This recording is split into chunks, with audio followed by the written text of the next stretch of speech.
Mesdames, Messieurs, bienvenue sur Al24 News pour cette édition spéciale des Startup Conférences, ici au Centre Conférence Internationale Abdellatif Rahal. Donc nous allons essayer lors de cette émission de décrypter les enjeux économiques mais aussi politiques de cet événement continental.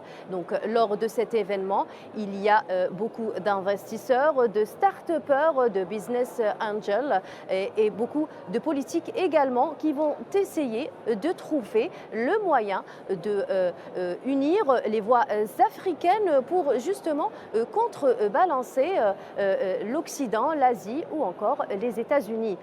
Pour décrypter ces enjeux-là, j'ai le plaisir de recevoir Monsieur Rani Kouli, président du Conseil de développement Canada-Algérie. Bonjour Monsieur Kouli et merci d'être avec nous. Soyez le bienvenu. Alors pour commencer, quelle est pour vous la portée stratégique de cette conférence africaine pour l'écosystème africain, Monsieur Kouli? D'abord, peut-être pour utiliser une métaphore de start-up, l'édition elle-même est une confirmation puisque c'est la 4e édition. Donc on va dire que c'est une start-up qui vient de franchir sa 4e année. Et comme toute start-up, il faut être agile, il faut être à l'écoute du marché, à l'écoute de son écosystème. Et je crois que le ministère de l'économie de la connaissance, des start-up et de la micro-entreprise fait justement ce devoir de se connecter à ces écosystèmes. Je dis au pluriel dans le sens qu'on a celui de l'économie de la connaissance, de l'innovation ouverte des start-up, de l'innovation aussi au sens technologique et non technologique en Algérie. Mais nous avons aussi, peut-être j'utiliserai une autre casquette, si vous me permettez, Imen, en tant que conseiller stratégique du secrétariat permanent du African Startup Conference. Je sais combien durant toute l'année, on se réunit avec l'ensemble des points contact des pays membres de l'initiative et je sais combien la programmation, la qualité des intervenantes et intervenants, mais aussi les différents side events, donc les événements en marge de l'initiative, se dirigent tous vers un seul objectif, qui est celui de, pour une fois, démontrer le potentiel des écosystèmes d'innovation et de start-up africains. Nous venons d'ailleurs, à l'instant même où je vous parle, le sommet ministériel est probablement en train de valider les recommandations du secrétariat permanent qui ont été produites le 5 décembre 2025. À quoi faisait référence ce document-là? C'est vraiment un benchmark, donc une étude comparable, une étude de comparaison entre une dizaine d'écosystèmes africains qui ont été pris sur la base de qu'est-ce qu'elles apportent comme éléments distinctifs. Il y a des pays qui sont forts dans les infrastructures, il y en a d'autres qui sont forts dans le financement, il y en a d'autres encore qui sont forts peut-être dans la formation.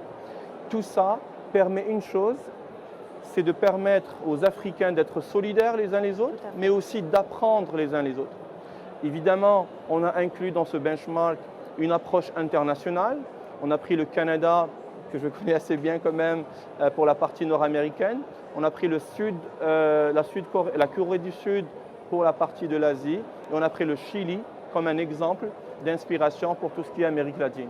Voyez-vous, donc, cette initiative-là commence maintenant à avoir un ancrage.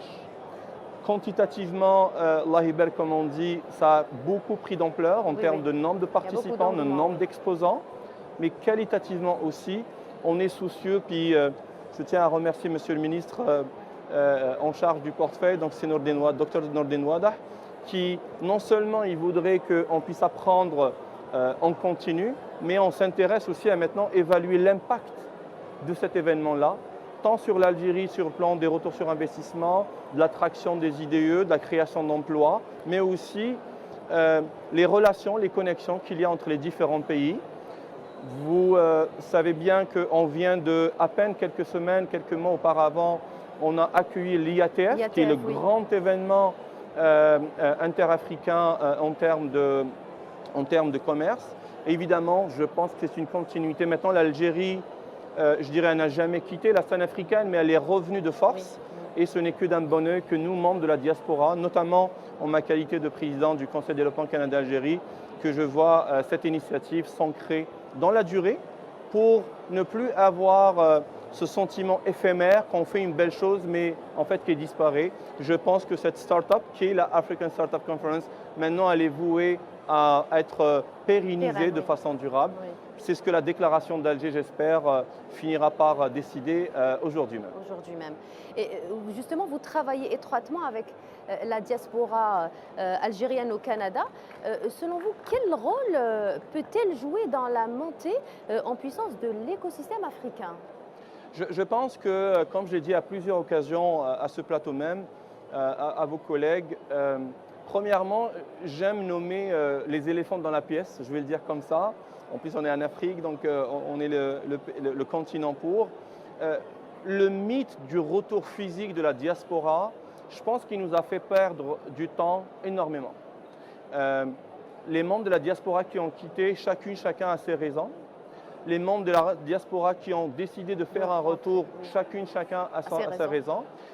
Et je ne souhaite pas, sincèrement, faire une classification en fonction de l'Algérien qui est resté, celui qui est parti, celui qui est revenu ou celui qui décide de contribuer au pays sans nécessairement y revenir physiquement. Oui. Donc je tenais simplement à faire un peu cette clarification. Je crois que nous sommes tous Algériens. Il n'y a pas ceux qui ont plus de droits que d'autres. On a tous les mêmes obligations, surtout vis-à-vis de ce pays, pour pouvoir justement, ne serait-ce que redonner. À titre d'exemple, toute ma scolarité a été faite en Algérie. Oui. Et donc, quand d'autres pays, en l'occurrence le Canada en ce qui me concerne, profitent d'une certaine façon de cette énergie, de cet apport, ça va de soi que le sentiment de redonner à mon pays d'origine est tout à fait légitime, voire même un devoir. C'est le même sentiment qui habite l'ensemble de mes collègues, de mes confrères, de mes consoeurs à l'échelle de la diaspora. Oui. Deuxième Deuxième élément que je voudrais peut-être étayer, on a tendance peut-être à faire l'erreur de penser qu'il y a une seule façon de contribuer. Je ne parle pas du retour cette fois-ci, mais mettons d'être impliqué en investissement ou de créer un projet ici. Je crois que des chercheurs qui ont des postes assez importants à des universités, à des centres de recherche, peuvent, peut-être en ce qui les concerne, en ouvrant des canaux pour que des doctorants ou des chercheurs algériens ou africains puissent fréquenter ces centres de recherche-là, c'est déjà une façon de pouvoir y contribuer. L'investisseur, qui soit est déjà dans le métier de l'investissement, soit tout simplement parce qu'il a réussi financièrement et qu'il souhaite redonner, pourrait éventuellement soit soutenir des startups ou créer un fonds d'investissement ou autre. Mais l'historien, l'artiste qui souhaite raconter l'Afrique ou l'Algérie par les Algériens pour les Algériens, aura aussi sa contribution. Oui. Donc je souhaiterais qu'on puisse dépasser cette classification de retourner au pays ou pas, où la contribution est exclusivement ou essentiellement de telle ou telle manière. Je crois qu'il faut libérer les initiatives. Toutefois, et si vous me permettez un troisième peut-être ancrage pour notre discussion, c'est un peu à l'image d'une équipe nationale de foot. Hein. On sait combien le foot est important pour nous. C'est une chose d'avoir des membres, des joueurs individuellement bons, c'en est une autre d'avoir une équipe. En équipe, oui. En cohésion. Oui. C'en est encore une autre chose que de gagner des championnats ou des titres. Je ferai cette métaphore sportive pour notre sujet. Les membres de la diaspora sont compétentes et compétents dans leur domaine, réussissent pour la plupart à percer dans leur écosystème. C'est une chose. Nous sommes à l'avènement d'un réseau des diasporas. Je dis bien des diasporas parce qu'il y a différentes diasporas. Oui. L'initiative qui a été lancée par Monsieur le secrétaire d'État en charge de la communauté nationale à l'étranger, Monsieur Sofiane Chaïb, de aller à la rencontre tant physiquement que virtuellement des membres de la diaspora, on fait partie de cet élan-là. Monsieur le Président de la République, Abdelmadjid Tebboune, qui a donné des orientations assez claires sur le rôle de la diaspora algérienne pour le renouveau du pays, c'est un signal fort qui a été accueilli avec beaucoup d'enthousiasme. L'accueil et la réception officielle de Monsieur le Président de la République, de certains membres, d'éminents chercheurs, j'en citerai juste notre algéro-canadien, mais algérien d'abord, Monsieur Karim Zarib, qui est un éminent chercheur dans le domaine par exemple des batteries, pour tout ce qui est le monde des batteries électriques, donc des véhicules électriques, a été salué et un exemple de l'intérêt que les plus hautes autorités du pays portent sur la diaspora. Maintenant, le signal a été donné. Donc on est en train de constituer des réseaux pour qu'on puisse être un peu plus efficace. Est-ce qu'on a atteint le troisième niveau qui est l'efficacité, la contribution optimale? Je dois vous avouer qu'on y travaille encore. Mais au moins on a une structure, donc les individus connectés en des réseaux, des initiatives porteuses. Et justement, l'appel est lancé non seulement aux autorités publiques, mais aussi au monde de la diaspora nous-mêmes et à les associations que nous représentons. À titre d'exemple, le Conseil de développement Canada Algérie, pour faire son devoir de comprendre les besoins du pays, voir les compétences qui sont dans les pays autres que l'Algérie et faire cette connexion-là. Et j'espère qu'on puisse être soit en bonne imitation de certains pays africains qui ont réussi à utiliser leur diaspora et pourquoi pas peut-être innover et montrer le chemin pour d'autres pays qui peuvent peut-être cette fois-ci imiter l'Algérie dans cette façon d'intégrer la diaspora. Je ne souhaite pas par contre passer outre le fait que l'Algérien en Algérie, l'Algérienne en Algérie est aussi compétente, est aussi dévouée, est aussi engagée. J'ai cru entendre malheureusement à un certain moment où il y a eu une sorte d'opposition entre l'Algérien de la diaspora qui avait un petit peu peut-être l'oreille des décideurs et ceux et celles qui travaillent ici, militent ici, créent des emplois ici, n'avaient peut-être pas cette écoute. Aujourd'hui, alhamdoulilah, on peut s'en féliciter que cet écart-là est en train de se réduire et la question ne deviendra plus membre de la diaspora ou pas. Mais j'aime appeler ce que le ministère d'ailleurs nous appelle, nous sommes les membres de la communauté nationale, tant à l'étranger qu'à l'intérieur du pays. Mais peut-on miser sur l'émergence d'un véritable pont technologique entre l'Algérie et justement le Canada, là où vous vivez? Alors, je peux vous en citer plusieurs, mais en tout cas, pour le temps qui nous est consacré à cette émission, je vais cibler quelques éléments. Vous savez, l'image de marque et les liens qui existent entre le Canada et l'Algérie, qui venaient de célébrer 50 ans de relations diplomatiques il y a à peine un an, fait en sorte que nous n'avons aucun passif, nous n'avons aucun dossier épineux et les relations sont excellentes. Ça donne une impulsion aux relations bilatérales et ça nous positionne évidemment comme pays partenaire. Je dis bien pays partenaire parce que l'Algérie a malheureusement souffert longtemps de certaines chancelleries, pays que je nommerai pas, mais que je pense tout un chacun sait à qui on pourrait faire référence, qui, soit pour des raisons historiques, soit pour des raisons d'intérêts unilatéraux, ont voulu prendre ce pays-là comme étant, on dit en anglais, taken for granted, donc pris pour acquis. Le Canada a de tout temps, du plus loin qu'on se souvient des relations, aussi jeune que je sois, mais j'ai fait quand même une rétrospective des relations qui nous unit depuis des décennies. Le respect a toujours été là, la considération d'égal à égal a toujours été là, et même dans les années les plus terribles de notre pays, le Canada était parmi les seuls, voire les rares pays qui n'ont pas fermé leur chancellerie et ont été quand même en appui à l'Algérie, du moins en ce qui leur pose. Ça, c'est du côté institutionnel. Maintenant, la diaspora algérienne au Canada commence vraiment à être quantitativement très importante. Je saurais dénaturer les chiffres officiels, mais en tout cas, on a entre 80 et 120 000 personnes immatriculées, sous réserve que monsieur le consul, que je salue, corrige mes chiffres. Mais en tout cas, la présence des Algériens au Canada, elle est estimée, incluant les étudiants venus temporairement étudier, à 150, 180, peut-être même 200 000. Mais peu importe. Vous voyez que dès qu'on dépasse une quantité de 100 000 personnes, on commence à être une force. Une force évidemment pour le pays qui nous accueille. Et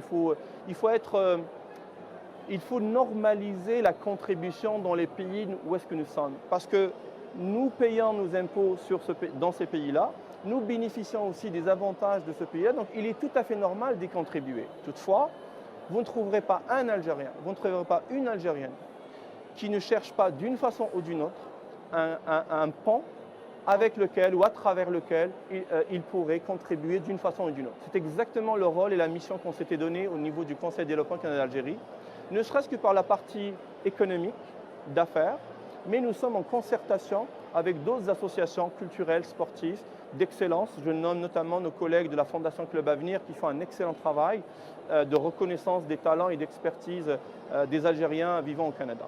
Donc tout ça pour dire que je ne sais même plus par quoi commencer. L'aéronautique spécialisée, nous avons des éminents chercheurs dans Lamine Fora qui est avec nous aujourd'hui, qui a fait sa carrière chez Bombardier, qui est maintenant chez Airbus Canada, qui peut ni plus ni moins nous apporter l'expertise et comment concevoir une chaîne de valeur dans l'aéronautique ici en Algérie. Abdelkader Kharrat, que je salue, ça fait 10 ans, madame, qu'il appuie des universités algériennes pour concevoir, fabriquer et mettre en œuvre des fusées à lancement réel. Monsieur le ministre de l'économie de la connaissance et des startups et de la petite entreprise m'a fait l'honneur hier de faire visiter Monsieur le Premier ministre à notre stand et il a vu de ses propres yeux comment est-ce que le génie algérien, grâce aux membres de la diaspora, pourrait faire émerger cette industrie-là. Oui. Les mines, nous ne souhaitons pas, madame, refaire peut-être les mêmes... reproduire en tout cas la même vision qui, après l'indépendance, a été justifiée parce qu'on n'avait pas l'ensemble des moyens pour pouvoir exploiter notre pétrole et notre gaz, mais surtout d'avoir le plus d'intégration locale au lieu de vendre du brut puis le recevoir comme des produits finis. Aujourd'hui, alhamdoulilah, l'Algérie a passé des étapes en termes d'industrialisation. On est capable, grâce à des éminents chercheurs comme celui que j'ai mentionné, Karim Zarib, de penser les minéraux rares, les terres rares, jusqu'à la batterie, jusqu'au recyclage et rentrer dans une chaîne de valeur mondiale. Il est vrai qu'en ce moment, il y a peut-être grâce ou à cause plutôt de l'administration Trump, on est en train de dévier un petit peu de ce qu'on appelle les objectifs de développement durable ou ce qu'on pourrait appeler la carboneutralité. Mais je peux vous rassurer que ce n'est qu'une tendance éphémère pour revenir à la vraie tendance irréversible qui est on devrait y aller vers l'abolition tranquillement du fossile pour aller vers des énergies renouvelables. L'Algérie, et on salue comme membre de la diaspora cet effet-là, cet effort-là, je pense qu'on a compris que, le pétrole va être fini, c'est une ressource en tout cas qui va tarir, et de l'autre côté, on a une ressource sous terre et sur terre qui pourrait faire en sorte que l'essor de notre économie puisse être basé sur les nouvelles technologies émergentes et les nouvelles tendances vers quoi le monde s'en va. Donc je viens de vous citer l'industrie des mines et des terres rares avec une chaîne de valeur intégrée. L'agriculture, le Canada, il n'est plus à démontrer en termes de potentiel. La formation, j'ai eu le plaisir de rencontrer Madame la ministre de la Formation et de l'Enseignement supérieur, que je salue, Madame Arhab, qui souhaite d'une façon ou d'une autre renouer avec l'histoire de la relation algéro-canadienne. Vous savez, la formation, l'éducation au niveau du système canadien est quasiment prisée à travers le monde. Il y a eu quelques décennies, pour une raison ou une autre, sur laquelle la collaboration n'a pas été la plus étoffée. On s'est donné le mandat au niveau du Conseil de développement Canada-Algérie de remettre sur scène un petit peu cette potentialité pour un équilibre. Le Canada en bénéficie, c'est tout à fait normal. Je préfère avoir un partenaire qui me transfère les compétences qu'un partenaire qui vient juste siphonner mes ressources sans nécessairement un retour sur investissement. Je m'arrête là pour les 3 secteurs. Et peut-on dire justement que l'innovation devient un nouvel instrument de diplomatie économique en Afrique? C'est très intéressant comme angle de vue. Je me pose la question, qu'est-ce qu'on entend par l'innovation? Et justement, à l'instant où je vous parle, mes collègues sont en train d'animer une session, un panel, sur un side event au niveau du Diaspora Day, précisément pour nous poser la question, quel genre d'innovation l'Afrique en a besoin? Je vais vous dire franchement, madame, si c'est uniquement de l'innovation technologique, pour des fins extractives des ressources qui sont très accessibles dans notre chère Afrique, je ne voudrais pas de ça. Oui.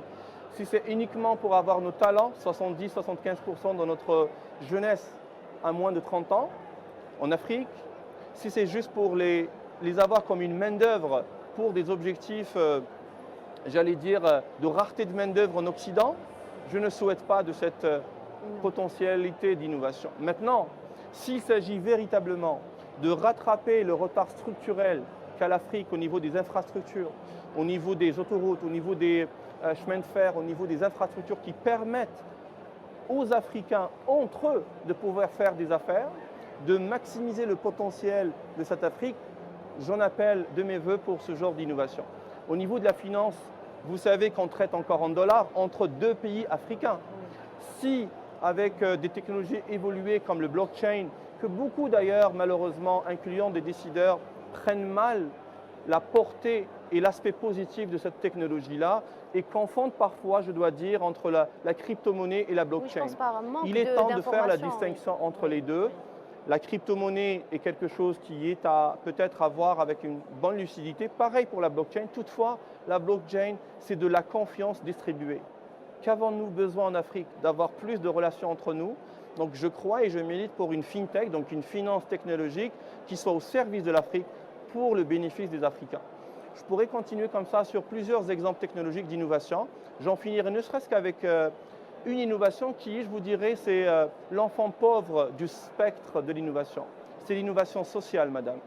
Si on n'innove pas pour qu'on puisse avoir des entrepreneurs qui vont résoudre la question de l'eau, qui vont résoudre la question de la crise climatique, qui vont résoudre la question de la faim, on n'est pas en train d'innover pour le bien-être des humains ni pour le bien-être de la planète. Donc j'en appelle de mes voeux à une innovation qu'on pourrait appeler durable.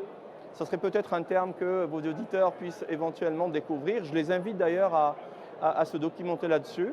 Un centre de recherche à Montréal, précisément, a fait une étude là-dessus pour documenter qu'est-ce que ça veut dire une innovation durable. Et les membres de la diaspora, tant algérienne qu'africaine, on serait absolument honorés, c'est même un devoir, d'apporter de l'innovation, mais avec une orientation qui épouse l'agenda 2063 de l'Union africaine, mais aussi les recommandations de la déclaration d'Alger qui s'est passée ici il y a 4 ans à l'initiative de l'African Startup Conference pour avoir une résilience africaine et non pas une économie extractive qui est en fait l'impératif du siècle dernier. Mais Monsieur Kouli, dans le domaine numérique, on en parlait à l'instant, les enjeux de souveraineté deviennent vraiment cruciaux. Quelles sont selon vous les priorités pour l'Algérie qui visent justement la souveraineté numérique? Parfait. Je crois avoir entendu la question avec le... On est en direct, donc on épouse aussi, on est agile par rapport à l'ambiance qui se passe ici au CIC. Votre question, c'était sur la souveraineté numérique, oui. si j'ai bien compris. Oui. Parfait. Les mots ont un sens. Qu'est-ce qu'on veut dire par souveraineté?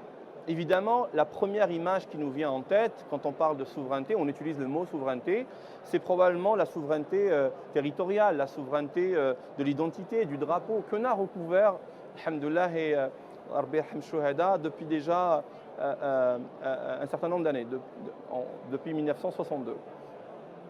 Est-ce que c'est la même notion de souveraineté que nous souhaitons appliquer au numérique? C'est là où malheureusement les discours entre le populisme qui peuvent éventuellement réveiller la fibre patriotique et le réalisme, le pragmatisme que je salue d'ailleurs les différents ministères en charge de cette question-là pour avoir ce pragmatisme-là. Moi, j'en appelle de mes voeux pour que la diaspora, mais aussi nos éminents chercheurs et entrepreneurs ici locaux en Algérie, puissent être des bons aviseurs, des bons, je vous dirais, conseillers et conseillères.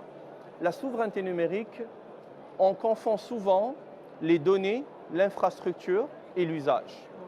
Je pourrais en dire plus que ça, mais restreignons-nous au moins à ces 3 éléments.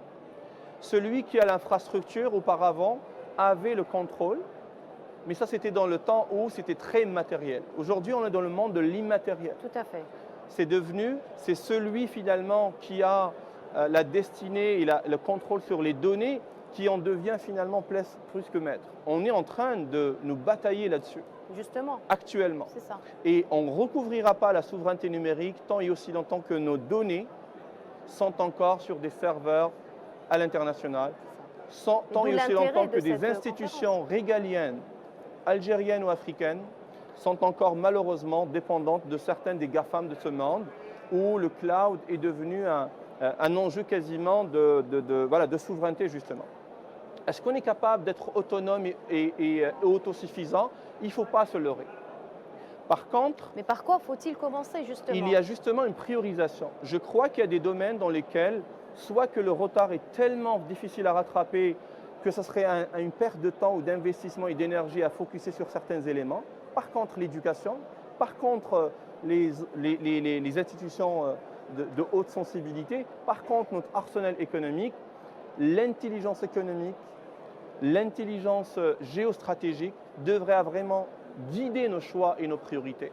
Donc évidemment, avoir des data centers comme on peut saluer Algérie Télécom qui vient d'investir massivement là-dessus, des privés algériens, ne serait-ce que Ecosnet à titre d'exemple, mais je ne voudrais pas en faire l'ombre sur les autres acteurs privés qui ont déjà investi et qui voudraient investir dans ce secteur-là, c'est vraiment névralgique d'avoir nos data centers.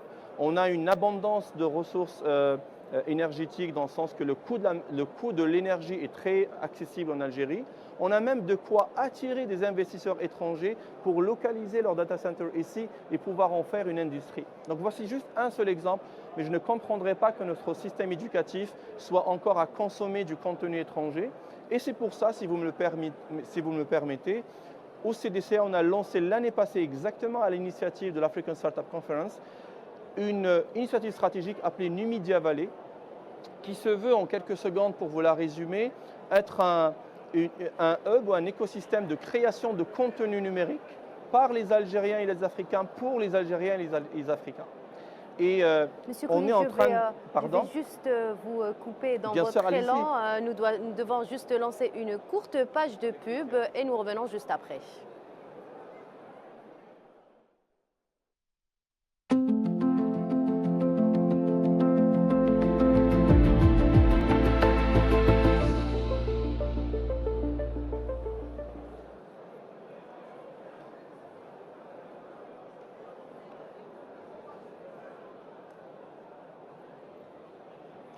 Bienvenue pour cette deuxième partie de cette émission consacrée à l'African Startup Conference, à la 4e édition de cette conférence. Nous sommes toujours présents au Centre international des conférences Abdellatif Rahal à Alger. Alors je reviens vers vous, Monsieur Kouli. Je vous ai interrompu juste après la pub. Je vous redonne la parole. Merci beaucoup. J'étais en train de vous décrire l'initiative Numidia Valley, qui se voulait être un agrégateur de l'écosystème tant de création de jeux, mais aussi d'effets cinéma, mais aussi de tout ce qui est ce qu'on appelle le divertissement en ligne. 1,2 milliard de dollars de jeux consommés en Afrique chaque année. Le taux de croissance le plus élevé à travers le monde se passe ici en Afrique, sans avoir aucune fiscalité qui est capturée par nos pays. Et je vous épargne peut-être les aspects j'allais dire de valeur ou de morale éventuellement qui rentrent comme ça dans nos foyers, rentrent comme ça entre les mains de nos enfants sans qu'on ait nécessairement, je ne dirais pas un contrôle dessus, mais ne serait-ce qu'une orientation stratégique. Oui, tout à fait. Alors, vous comprenez tout le potentiel qu'il puisse avoir là-dessus. En termes d'infrastructure, comme on venait de le discuter à l'instant, juste avant la pub, j'étais ce matin invité sur un panel au niveau de la numérisation, mais avec une approche de durabilité. Et en échangeant avec Monsieur le ministre Sidi Ali Zalouki, en charge des télécommunications entre autres, on voit bien que ce contenu-là, qui nous échappe sur le plan fiscal, on a tout intérêt à nous l'approprier. D'abord, celui déjà qui est occidental, pour avoir une fiscalité capturée, ne serait-ce que partiellement. Mais les serveurs manquaient jusque-là, les data centers manquaient jusque-là. Alhamdoulilah, c'est en train d'être réglé et en ayant des serveurs et des data centers à la hauteur des normes attendues par ces grands donneurs d'ordre de jeux, on serait capable d'être la plateforme que l'Afrique pourrait se connecter à Alger au lieu de se connecter actuellement en Espagne ou ailleurs. Ça, c'est juste sur le plan de l'infrastructure. Mais imaginez tout le potentiel, madame, d'amener ici en Algérie des joueurs, des grands donneurs d'ordre, sans jeu de mots, joueurs au sens économique, pour nous donner des commandes à nos jeunes et nos moins jeunes qui sont des créatifs pour pouvoir concevoir et contribuer à la chaîne de valeur de conception de jeux mondialement connus ici en Algérie et en Afrique. Mais la 4e étape qui nous est chère, c'est ni plus ni moins que de produire la bataille d'Alger sous forme d'un escape game, de raconter l'histoire des 27 ans d'emprisonnement de Nelson Mandela avec un jeu développé par des scénaristes algériens et africains, et de raconter nos péripéties, la savane africaine qui puisse être racontée d'une façon beaucoup plus authentique. Vous savez, mesdames, Hollywood a épuisé toutes ces histoires. Nous sommes le terroir le plus authentique et le vivier le plus disponible en termes d'histoire à raconter, tant par des films que par des jeux, que par d'autres façons de faire le divertissement. Donc ce n'est qu'un exemple pour que cette numérisation-là, cette vague de technologie puisse servir enfin nos intérêts aussi, notre idéologie et nos valeurs. Et je pense que les membres de la diaspora, ne serait-ce qu'en saluant ma collègue et cofondatrice Yasmina Kazitani, une experte et reconnue mondialement, c'est ce genre de personnes qui, au concours du monde entier, qui regardent l'Afrique exponentiellement en train de croître, veulent prendre part. Et c'est tout à fait normal, welcome, mais à certaines conditions, pas de façon extractive, pas au service juste d'avoir du talent et de la main-d'œuvre cheap labor, comme on dit en anglais, donc de la main-d'œuvre moins chère. Non, on a envie que nos jeunes restent ici, développent du contenu ici. Je sais qu'il y a un projet qui tient à cœur, en tout cas aux plus hautes instances de notre pays, notamment les consignes de M. le Président de la République qui veut et il rêve et je pense que c'est plus qu'un rêve, c'est une réalité maintenant, puisque l'institution qui le porte a été créée, d'avoir le film de l'Amir Abdelkader comme étant une réalisation cinématographique en Algérie. Et vous savez quoi, madame, nous avons lancé le défi à notre entité Numidia Valley de pouvoir réaliser le jeu vidéo qui incarne la personnalité, le parcours tout à fait, absolument, tout à fait fascinante de l'Amir Abdelkader. Alors la compétition amicalement, et je passe un salut à mon ami Salim Agar, directeur général de cette institution. La compétition maintenant, est-ce que c'est le film qui va sortir en premier ou est-ce que c'est le jeu? Mais en tout cas, on est gagnant dans les deux cas de figure. De par votre parcours, Monsieur Kohli, sur les questions de données de cybersécurité, où se situent les futurs défis, notamment avec l'omniprésence programmée de l'intelligence artificielle? Quelle question vaste, ça prendrait quasiment une séance que sur ça. On va essayer d'être pour être succinct. Voilà. D'abord, encore une fois, pour honorer ce qui se fait déjà au pays, Madame la ministre de la formation professionnelle me faisait part justement du potentiel de formation et même de la demande qui est en train d'émaner de nos jeunes Algériens pour se former à la cybersécurité. Devinez pourquoi? Parce que précisément des entreprises j'allais dire régaliennes, on peut penser à la Sonatrach, on peut penser à la Sonalgaz, mais aussi des acteurs privés sont maintenant de plus en plus conscients que les risques cybernétiques sont absolument dévastateurs. On peut aujourd'hui contrôler une base aérienne à cause d'un bris en termes de cybersécurité. On peut prendre contrôle de certaines infrastructures névralgiques. Imaginez un barrage, imaginez une station de pompage, imaginez une station de production d'électricité. Donc on n'est plus à l'ère d'une guerre qui fait appel à des soldats ou à des chars. On est quasiment dans le monde cybernétique. L'intelligence artificielle a rendu ça accéléré du fait que ceux qui y mènent des attaques, ils peuvent auparavant peut-être en avoir une vingtaine à la fois, mais là ils peuvent absolument inonder un pays et nous savons combien notre cher pays est ciblé à différents horizons, mais incluant cet aspect-là. Le potentiel algérien en termes j'allais dire, de génie qui sont impliqués dans la cybersécurité sont absolument fascinants. Il est reconnu qu'à l'échelle mondiale, les meilleurs, tant hackers que anti-hackers, sont vraiment algériens. Mais il est aussi de notoriété quasiment publique d'éminents chercheurs et professeurs et professionnels du domaine de la cybersécurité sont des membres de la diaspora à travers le monde. J'ai le plaisir de vous annoncer en notre exclusivité aujourd'hui que nous venons de rapatrier au Conseil de développement Canada-Algérie une initiative de regroupement de membres de la diaspora et de professionnels de la cybersécurité basés ici en Algérie afin qu'ils puissent se regrouper sous l'emblème du CDCA pour précisément connaître les besoins du marché, apporter l'expertise en termes de formation, en termes d'audit, en termes de technologie.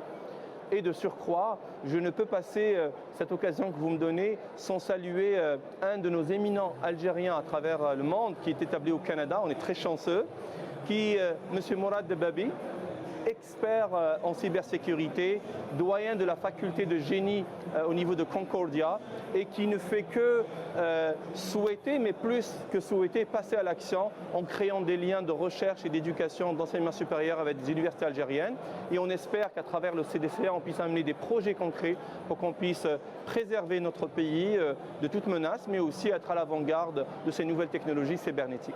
Et quels sont les atouts, selon vous, à faire valoir pour convaincre davantage des capitaux étrangers, notamment canadiens, d'investir dans les start-up algériennes? Ça, c'est un sujet qui a quand même un certain niveau de complexité, mais que je vais essayer peut-être d'étayer d'abord avec une mauvaise perception. Vous savez, je préside une chambre de commerce, comme vous l'avez rappelé dès le début de votre émission, et à ce jour, et Dieu sait que le 49-51, la fameuse loi qui interdisait auparavant à un investisseur étranger d'investir pleinement en Algérie, ne serait-ce que dans les secteurs les plus usuels, ça continue encore à faire fausse perception, à ce jour. Donc je rencontre des chefs d'entreprise, des officiels au Canada qui me disent encore quitte des règles de 49-51. On a reçu le CREA l'année passée. Je salue mon ami Kamel Moula qui a amené une belle délégation de gens d'affaires algériens et ils ont constaté qu'il y a un gap, un écart en termes de perception positive du pays. Donc nous avons, et je le dis très honnêtement, on a un effort communicationnel et votre chaîne honore bien ce devoir vraiment de nous donner cette occasion pour, au devant de la scène internationale, dire que l'Algérie, le climat des affaires n'est peut-être pas parfait, mais il est absolument loin de ce qu'il a été jusque-là. Vous savez, le Canada tient beaucoup à certaines valeurs. Oui, on peut faire des affaires, mais on ne peut pas faire des affaires à n'importe quel prix. Alhamdoulilah, le pays a été assaini de beaucoup de mauvaises pratiques et tout ce qui a gangréné quelque part notre économie, j'en parle notamment de la corruption, mais plein d'autres phénomènes sont derrière nous. Les plus hautes autorités de l'État ont fait les messages nécessaires, mais les décisions nécessaires. Il y a encore des reliquats. Tous comme citoyens, on est dans le devoir de combattre ces fléaux-là pour redonner l'image qui est celle qui est due à notre pays. Mais une fois ça dit, je peux vous assurer que ce n'est vraiment pas les opportunités qui manquent. Dans le secteur minier, le Canada est champion mondial dans le secteur minier. Et donc, nous sommes en pourparlers et on fait tous les efforts nécessaires pour attirer ce qu'on appelle les majors, donc des grands investisseurs dans ce domaine-là. D'ailleurs, à chaque année, nous accompagnons une délégation du ministère de l'Énergie afin d'assister à la Mecque. Un peu c'est l'équivalent de cet événement-là, mais pour le secteur minier qui se passe à Toronto, qui s'appelle le PDAC. Donc honnêtement, je cite juste cet exemple-là, il y a beaucoup de potentialités. Le Canada, quand il fait affaire, il le fait avec un certain nombre de valeurs. Et c'est exactement le genre de partenaire qu'il nous faut. Bien sûr, d'autres pays vont avoir beaucoup d'investissements en termes d'argent, mais regardons toujours l'argent, il a une signification. C'est quoi l'intention avant, c'est quoi l'intention après? Et à mon sens, pas que le Canada, mais il y a à travers le monde des membres de la diaspora qui sont jaloux et préserver le lien et l'intérêt de l'Algérie. Nous sommes dans cet effort-là. Et donc on a un pays partenaire comme le Canada qui a pour la première fois élaboré sa stratégie Afrique, sur lequel on essaye de militer pour avoir une place de l'Algérie. Et de l'autre côté, je dois saluer les différents ministères, non seulement ceux que j'ai cités depuis tout à l'heure, mais vraiment l'ensemble du gouvernement. Auparavant, une petite anecdote, on me demandait, Serrani, telle institution a besoin d'aide, d'expertise. Et quand je posais la question, ça fait 20 ans que je suis dans les relations algéro-canadiennes, j'en ai vu des anecdotes. Et donc c'est quoi le besoin? On ne sait pas, venez nous aider. Donc c'était un petit peu cet a priori de dire, vous êtes au Canada, vous êtes des membres de la diaspora, venez. Puis aujourd'hui, alhamdoulilah, on a retourné la chose, les ministères savent ce qu'ils veulent, et savent avec qui ils veulent faire. Les besoins sont identifiés. Ça nous facilite tellement les choses. À ce moment-là, le matchmaking, donc la mise en relation est beaucoup plus facile à faire. Je profite au passage, évidemment, de saluer l'effort et l'appui des deux ambassades, tant notre ami Sinourdine Sidi Abd, ambassadeur d'Algérie à Ottawa, donc au Canada, et c'est Mohamed Zargout, qui est notre consul général à Montréal, de l'appui qu'ils offrent non seulement au Conseil de développement canadien d'Algérie, mais d'une façon générale, à chaque fois que les membres de la diaspora font appel à eux, ils sont vraiment présents. J'oublierai pas évidemment Madame Wetlofer, l'ambassadrice du Canada ici en Algérie, que j'ai eu le plaisir de rencontrer hier soir, avec son équipe qui appuie absolument et très sincèrement les relations bilatérales, qu'elles puissent aller bien au-delà du potentiel que nous avons réalisé. C'est insignifiant, je vous le dis très honnêtement, insignifiant les échanges que nous avons entre ces deux pays, et nous pouvons les démultiplier par plus que 10 si on mettait vraiment les actions nécessaires pour pouvoir faire le maillage entre les bons besoins et les bons apports. Mais aussi, l'Algérie a quelque chose à exporter. L'Algérie a aussi des apprentissages, a aussi une dynamique qu'elle pourrait offrir au Canada. Nous avons un pays qui a un stress hydrique et ça peut peut-être vous étonner qu'un pays de 1 million de lacs comme le Canada risque dans les prochaines décennies de vivre un stress hydrique. Ça peut paraître un peu paradoxal, mais oui. Et donc on a des expériences ici en Algérie qui peuvent être utiles. J'en cite juste celui-ci, mais j'en suis convaincu qu'il y a plein d'autres. Donc nous croyons à la bidirectionnalité. Ce n'est pas vrai qu'on est tout le temps le même consommateur avec des pays comme le Canada et d'autres, mais c'est aussi l'occasion pour nous de pouvoir exporter notre génie algérien et d'ouvrir des entreprises, d'exporter nos produits tellement de bonne qualité. Il y a quelques réglages à faire, la certification, C'est tout à fait normal. la réglementation, il faut être conforme aux normes internationales et je pense que cet effort est en train d'être fait. On pourrait juste simplement l'accélérer, ça nous ferait plaisir d'y contribuer là-dedans. Parfait, nous arrivons à la fin de notre émission. Merci beaucoup d'avoir été avec nous, Monsieur Kouli.